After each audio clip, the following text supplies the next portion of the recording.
Ke Jawa Timur, Ustaz dan juga pemirsa, Satgas Gabungan Pasuruan gencarkan razia PPKM darurat di sejumlah tempat rawan kerumunan, seperti warung-warung tenda. Razia diwarnai seorang pengunjung warung yang mengamuk karena tak terima terkena semprotan disinfektan hingga viral di media sosial. Sambil menggenggam batu di tangannya, seorang pengunjung warung makan di Wironini, Kota Pasuruan, mengamuk. Bahkan ia menantang sejumlah petugas BPBD lantaran kesal dirinya terkena semprotan disinfektan saat tengah menyantap makanan di warung tersebut. Aksi pengunjung warung itu sempat terekam video amatir dan viral di media sosial hingga menuai beragam pendapat di masyarakat. Ya mungkin terlalu buru-buru, kayak petugasnya itu nggak lihat situasi di lapangan, jadi agak sembrono gitu.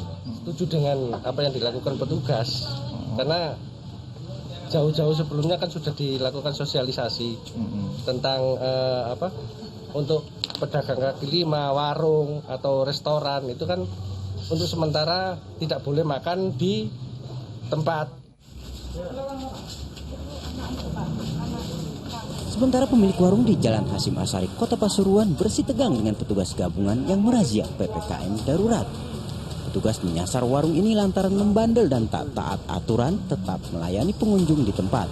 Petugas pun memaksa pemilik menutup warungnya. Masyarakat belum menyadari bahwa titik kerumunan seperti ini memungkinkan terjadinya tingkat penyebaran COVID-19 secara masif. Nah, ini menjadi perhatian kita semua. 30 pengunjung warung juga dikumpulkan lalu menjalani swab test di tempat.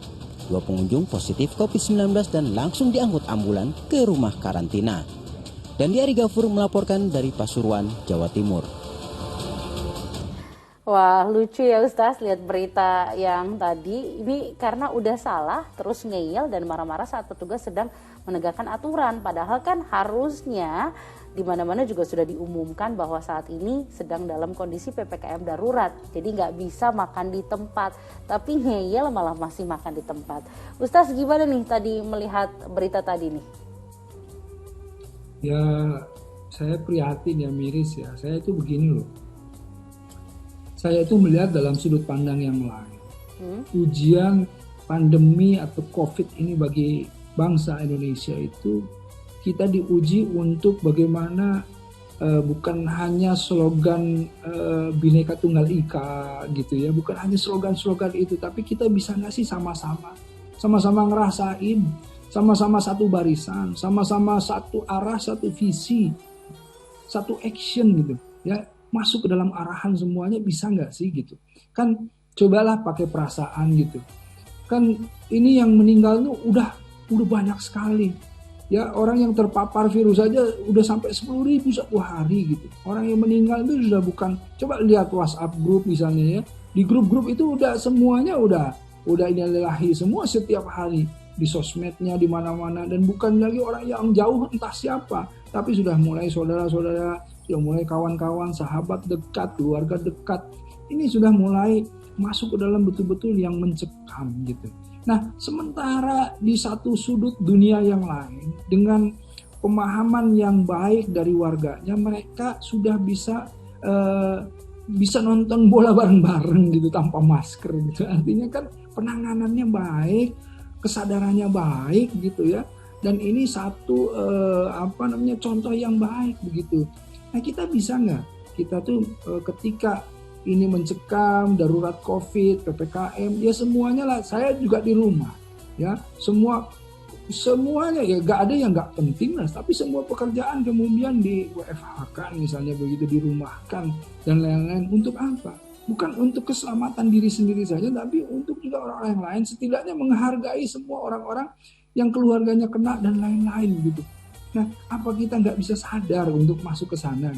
Nah, ini kan permasalahannya, makan di warung, masih di luar begini, masih berkerumun, masih ini dan lain-lain.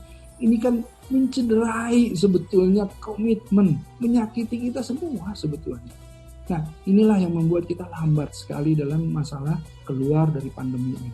Padahal ya vaksin kurang apa kita ya, pemerintah semuanya bahu-membahu untuk terus mengencarkan vaksin, bahkan semuanya sekarang diupayakan untuk sesegera mungkin divaksin. Tapi ya bagaimana kalau misalnya kita juga tidak kemudian sadar protokol kesehatan, apalagi di suasana yang benar-benar genting dan mencekam seperti ini. Saya minta kesadarannya lah. Ini sebarkanlah berita-berita ini ke teman-teman semuanya untuk masuk dalam kesabaran ya. Karena ya inilah contoh masyarakat kita gitu. Makanya kalau kita mau menjadi bangsa yang hebat, bangsa yang baik, ya dari kita aja sendiri harus diperbaiki. Begitulah kurang lebih. Ya, jadi sekarang kuncinya dari diri kita sendiri gitu ya Ustaz, harus bisa menahan diri dan harus sadar saat ini kita lagi di masa pandemi dan saat sedang berlangsung PPKM Mikro. Jadi lebih baik kita jaga diri kita dan orang-orang di luar, jadi harus bisa kontrol diri sendiri. Baik, kita ke informasi